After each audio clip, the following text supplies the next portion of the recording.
Hello, welcome to Musing Heavy, the website devoted to alternative reflections on hard rock and heavy metal. My name is Stephen Meyer, and today we're going to do part one of a 7-part series based on my essay that I put together a couple weeks ago called The Underrated Fallacy. Consider Budgie, King's X, and specific period Deep Purple. So in this first YouTube presentation of 7, I'm going to define the problem and give you the structure of the discussion to follow. And as always, if you want to read the entire text of the essay, the links are available below. So let's start diving into this a little bit, my friends. So terms frequently used by fans to describe countless hard rock or heavy metal bands include underrated, undervalued, underappreciated, et cetera, et cetera, et cetera. And I am certainly guilty of uttering such comments, sometimes with a whole lot of enthusiasm. I mean, I really love this music. And when I'm getting into it, I sometimes wonder, why isn't the rest of the world digging this stuff as much as I am? Alas, these bands are criminally underrated, right? A typical exclamation might go something like, I can't stop listening to Icon by Paradise Lost, right? Why don't more people grasp that this band is genius, But I have to say, and I've been thinking about this quite a bit lately, upon more studied reflection, such statements rarely have much validity. And if anything, the reverse is probably true, or at least truer, I guess you might say. The majority of heavy groups offer a form of music that only a few are going to understand and even less are going to enjoy. Like, let's face it, the majority of the world is not going to be as enthusiastic about this music as perhaps we are, the big fans of this stuff, right? So the fact that certain uncompromising groups such as Black Sabbath, Iron Maiden, Pantera, that these bands were able to reach very wide audiences is actually remarkable, right? When you think about it, because I mean, these bands didn't compromise at all. They stayed heavy, they stayed true to their art all the way through, but they still managed to have a very big fan base, right?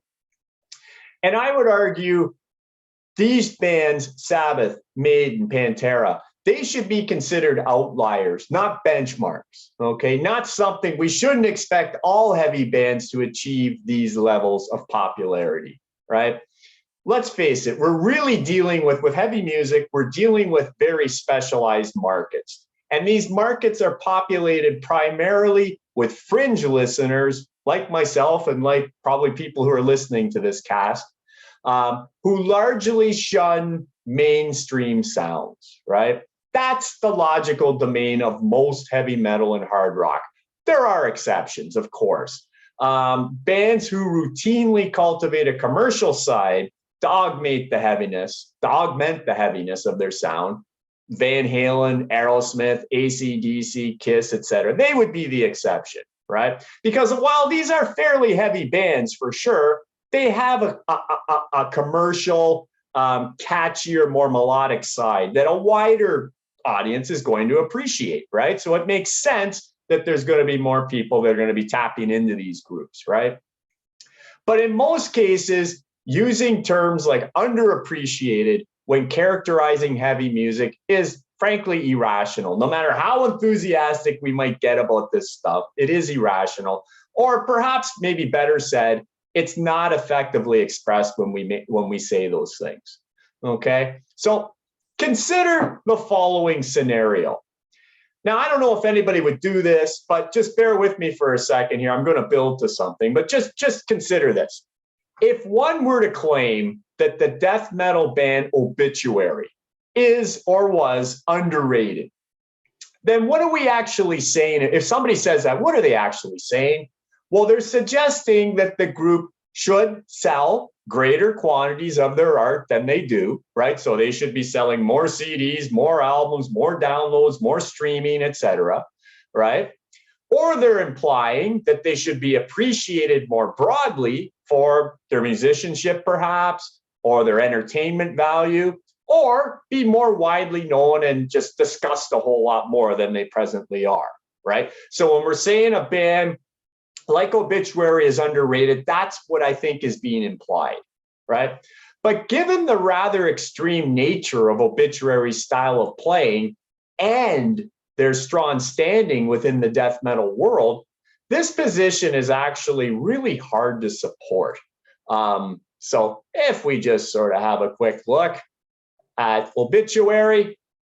Okay, so Obituary, for those who are into Obituary, that they will probably know that they are one of the foundational bands in death metal. They are part of a very important cluster of Florida bands that came out in the late 1980s, early 1990s. Obituary, along with the band Death, Morbid Angel, Deicide, a couple others, really provided the foundation for a lot of death metal that was to come. Obituary, they are fairly typical in terms of death metal, but I would argue they're also fairly accessible. Now, that might seem like a weird thing to say, accessibility with death metal, but in comparison to most death metal acts, Obituary is actually fairly accessible. Their music is not highly technical. They emphasize heavy. They play pretty fast at times, but they definitely emphasize the heavy riff. Yes, they certainly have the death metal vocals, the guttural kind of vocals, and that's consistent all the way through. But really, their riffs are not particularly complex. They're actually fairly basic riffs. The song structures are actually fairly basic. And I don't mean that as a put down. It's just that they're, in terms of death metal, they're actually quite accessible. Okay? You could probably argue that Obituary is sort of like the AC/DC of death metal. They pretty much put out the same album all the time. They have 10 of them since Slowly We Rot in the late 1980s up until the self-titled Obituary album of 2017. They have a new one coming out this year. Awesome, right? So they're still a going concern, right? Okay, so back to the essay here real quick. Okay. Now, Obituary have no hits, right? Or at least in an orthodox sense. You're not going to hear Obituary on top 40 radio or classic rock. When you're out shopping, you're not going to hear Obituary sort of as you're shopping along. You're going to hear them coming through the store monitors. Not going to happen. They have a couple songs that are well known or are better known than others for people into death metal, but there's no hits. Nothing that would be played on a mainstream source. In fact, even much of the heavy community would avoid and or have no knowledge of this band's music, right? I mean, if you're just a hard rock fan, right, or even if you like more conventional types of metal, you're not necessarily going to like Obituary. You're not necessarily going to like death metal, right? So Obituary's market, if you like, or the people who are going to listen to Obituary, or if they're not listening to them, who might still listen to them, are death metal fans, right? So, of course, it would be unreasonable to expect Obituary to reach, say, conventional metal levels of sales and popularity, say at the size of Judas Priest. I mean, it just doesn't make sense. They're too extreme for even many metal fans, right? And they're certainly never going to reach levels of, say, Aerosmith, who have a lot of, although Aerosmith is largely a heavy band, they also have a lot of poppy tunes that are certainly, attractive to people who like commercial music, right? Now, surely if one were to claim that Obituary deserves wider appeal, these would not be the appropriate metrics to use, right? And I'm guessing most people would have said that. I mean, I don't think anybody expects a death metal band to be as popular as, say, Aerosmith. I mean, if people are thinking that, then I think they're kind of off track here, right?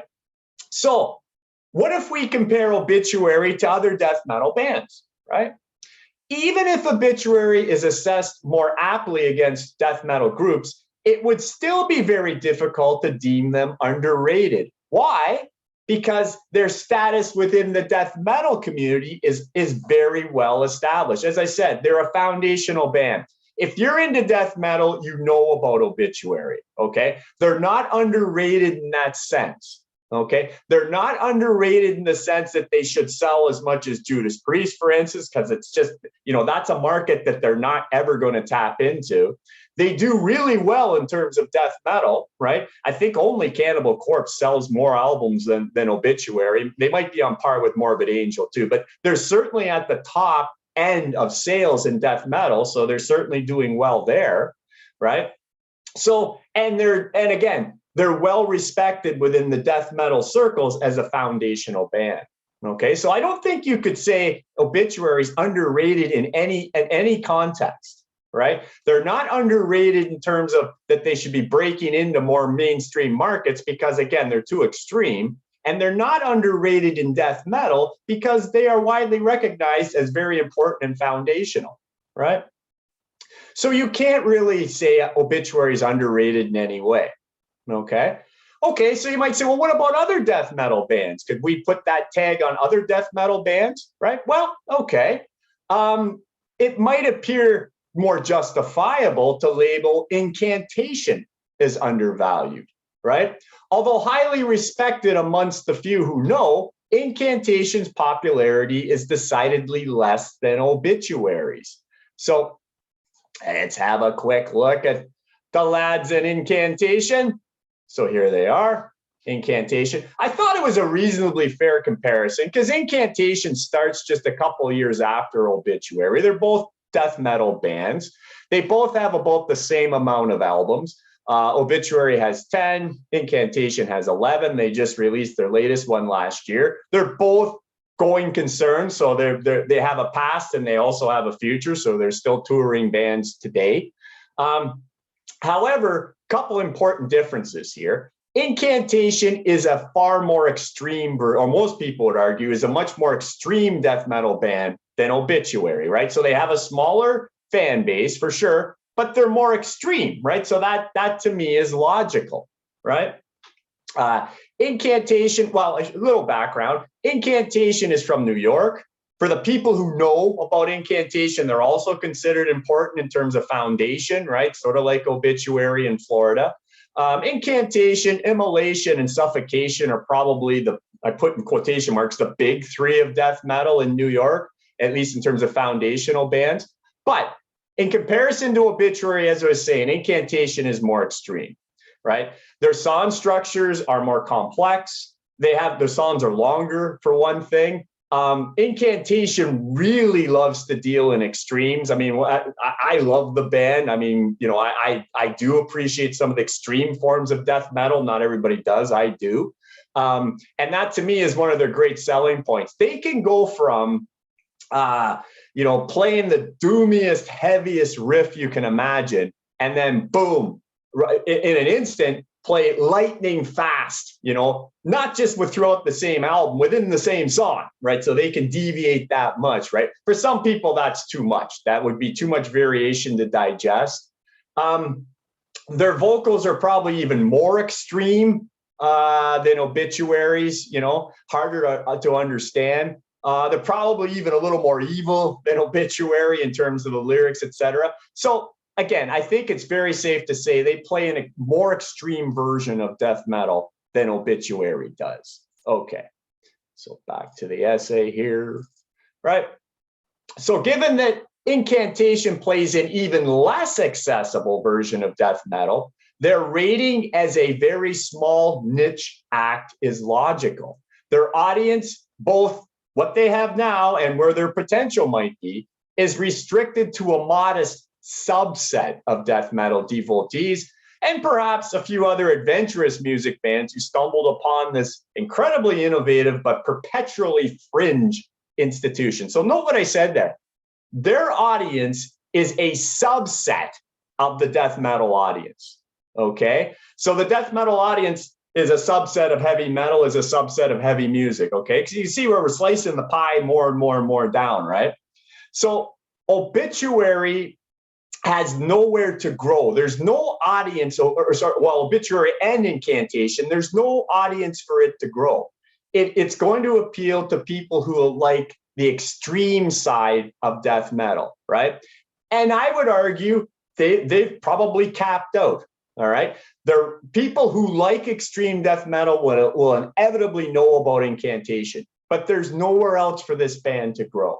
Right. They have the foundational respect of the people who know about them. So there's nowhere to grow there.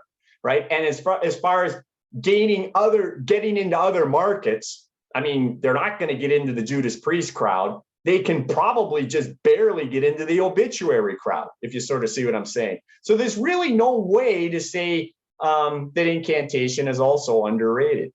All right. Okay, so you might say, okay, I agree with all that. Death metal bands, yes, it's a small fan base, so it's pretty hard to say any of these bands are underrated. You might argue, some might argue, I mean, especially if people don't like this form of music, they might be surprised they even have as many fans as they do, given how inaccessible the music is, right? So you could almost go the other way with it. So you might say, okay, would it be easier to attach the underrated tag to certain heavy bands that are not as extreme? Okay. Well, I'm going to argue not necessarily, right? I still think in most cases, as we're going to see as through these YouTube presentations and going through this essay, I think the label is still inappropriate in almost all cases when we're dealing with heavy music. So specifically, the rest of this paper is broken down into 6 parts, and I'll just briefly kind of go through, and so you'll kind of see where my other YouTube presentations in this series are going to go. So after this introductory section, part 1, which I'm doing right now, part 2 features a classification scheme highlighting which segments of the population actually value heavy music. I think, and this will be in part 2 where I'm going to develop this, I think this is really important, right? Because if we're going to say a band, or if we're going to say any heavy band is underrated, we have to actually ask the question, underrated in what context? Underrated to whom, right? What market could this band tap into that they're not already tapping into, right? I think we have to understand that before we can even begin to make these arguments that a certain band is underrated, right? Because we have to remember, the vast majority of music fans aren't into heavy music, right? So it's not realistic to say heavy band X should be breaking in to the mainstream when in fact the majority of the mainstream are never going to want to listen to this stuff, right? So I think we have to put that in context, and that's what I do in part 2. I basically break the all music fans in the world into 5 categories based on how they might value heavy music, and we'll see it's only a real small sliver of fans that are actually going to care about this sort of stuff. Okay.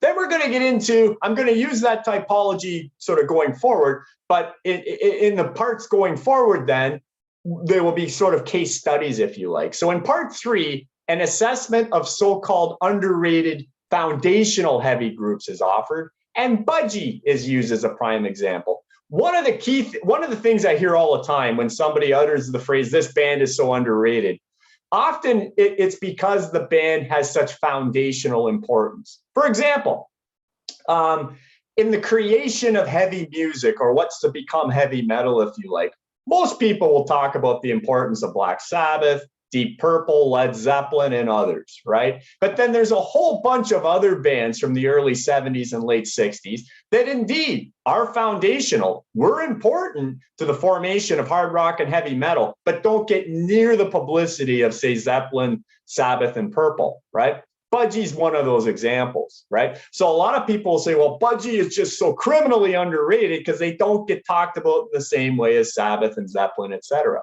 right? But I'm going to argue, as much as I love Budgie, and I'm a huge Budgie fan, so this is no reflection on the quality of their music or anything, but I will argue, I don't think Budgie's underrated. I think they're viewed appropriately. They're viewed as a fairly, pretty much obscure niche act, right? And so I'll give you reasons why I believe that to be true. And we'll also, while Budgie will be the prime example in the foundational part, I'll bring in a few other illustrations as well.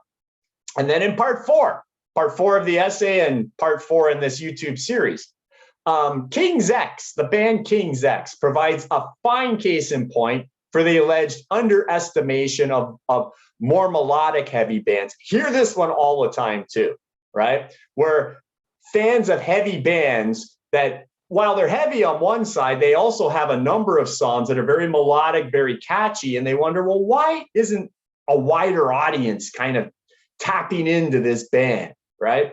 And King's X is really the textbook example of that. In fact, somewhat ironically, King's X is probably most famous for being underrated. I mean, it's sort of a paradox, but that's probably true, as great as this band is. But you're going to see, and I'm going to talk about King's X and other very melodic, heavy bands, and I'm going to end up really at the same thing. As great as King's X is, right, I don't think they're really underrated. I think their rating, their value, again, as largely a fringe sort of niche type band is quite justified, right? And then sort of a tangent, but I think very appropriate for this discussion. In part 5, I'm going to provide a brief discussion on the uneasy association that the heavy music community has with melody and catchiness and deliberate commercialization. Heavy metal fans, especially, and hard rock fans to some degree too, we've always had this uneasy relationship with melody and poppiness and bands selling out or becoming more commercial, etc. On one hand, as a heavy fan, I think we like it when our bands do well. We certainly want them to make enough money to continue their careers, right? So if their fan base expands, most of us are pretty okay with that. In fact, we might actually even kind of cheer for that to happen, right? However, if the band has to get very poppy and very catchy to achieve that larger audience, right, then we get our backs up. That'll almost always really be a problem for heavy bands. You know, if we think they sold out to get to a larger audience and they really watered down their sound, well, then we're going to hold that against them too, right? So we're always sort of, it seems a lot of these bands are walking a tightrope, and yeah, you're trying to expand your fan base, but you better not alienate your hardcore base either by becoming too commercial, right? So I'm going to talk about that. Also in this section, I'm going to talk about the perils of hair metal as well, because that's sort of connected with all of this too. And then part 6. There's another sort of aspect to this underrated sort of argument that people make. And this one relates to bands that are actually quite popular, but they have certain eras that are underappreciated in the eyes of some, right? And the key illustration I'll use in this section is Mark 7 Deep Purple, right? So again, Mark 7 Deep Purple, so there's been lots of different versions of Deep Purple, lots of different lineup changes, etc. But the 7th version is the most current one, right? And although they have put out, I mean, I'm a fan of all versions of Deep Purple, actually. And I think in my view, they've put out some astonishingly great albums in the last 10 years. But in terms of popularity, that comes nowhere near the level of acclaim and sales and all that sort of stuff that the Deep Purple of the 1970s achieved. Right. So that will lead some people who do like the current version of Deep Purple to say, well, this version of Deep Purple is really criminally underrated. Right. I can't agree with that. I actually think, although there are a lot fewer people that are listening to the current version of Deep Purple, I think their status, again, as a, that version is not nearly as popular as previous versions. I think it's completely justified for reasons that I'll give. And that, again, that's not a knock against the incredible musicianship of Steve Morris on guitar and Don Airey on keyboards, right? I think they're amazing and I love the stuff they're doing, but I think they're about where they should be in terms of popularity for reasons that I'll give in that section. So after largely denouncing the notion of heavy acts being underrated, and that's sort of what I'll be arguing throughout much of this series, part 7 wraps up the paper by describing circumstances in which this supposition actually is valid. So you might think, well, do I think it's impossible for a heavy band to be underrated? Actually, no. I think there are examples of where this actually is true. It's not with the ones you typically hear. It's with other circumstances, which I will talk about in that section. And also, it's pretty much the conclusion of the paper. So I think there are circumstances where labeling a heavy band underrated is in fact justified. So I will outline that at the end too. So I guess just to wrap up this first part, My central position in this paper is as follows. No matter how badly an individual music fan may want to champion a given artist, right, and wish greater admiration by the masses, this is an irrational plea in most cases, right? As long as an artist has a reasonable opportunity to be heard by an appropriate audience, that's a few key things there, the collective value bestowed on them is largely beyond reproach. Okay, so hopefully you'll check out the other parts of this series. Trying my best to make it as interesting as I can, or as always, feel free to read the entire text version of the paper, links provided below. So thank you for checking in, and we will see you next time. Take care.